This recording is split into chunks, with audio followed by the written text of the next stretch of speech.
നമ്മളീ കാണുന്നതാണ് വൃന്ദാവൻ പരിക്രമയുടെ മറ്റൊരു ഒരു ഇതാണ് ഭഗവേദമാണ് കാണുന്നത്. ഈ വൃന്ദാവൻ പരിക്രമ നമുക്ക് നടന്നും പരിക്രമ ചെയ്യുന്നുണ്ട്. ഇത് ഇതേ ഒരു ഭക്തൻ നമസ്കരിച്ച് പോകുന്നത് നിങ്ങൾക്ക് ഈ വിഷ്വൽസിൽ കാണാൻ പറ്റും.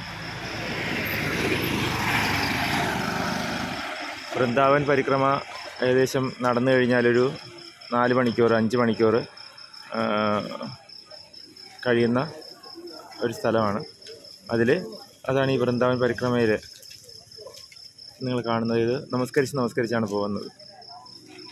ഈ വ്രജഭൂമിയിൽ ഒരു ജന്മം ലഭിക്കുന്നതിന് വേണ്ടി, അല്ലെങ്കിൽ ഭഗവാനോടൊപ്പം ചേരുന്നതിന് വേണ്ടി ഒരു ഭക്തൻ്റെ പ്രാർത്ഥനയാണ് ഈ കാണുന്നത്. അത് ഹരേ കൃഷ്ണ എന്ന മന്ത്രം ജപിച്ച് അദ്ദേഹം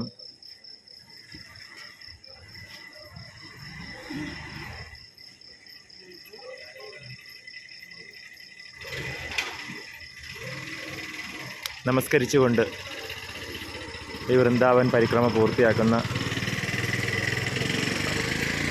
രംഗമാണ് നിങ്ങൾ കാണുന്നത്.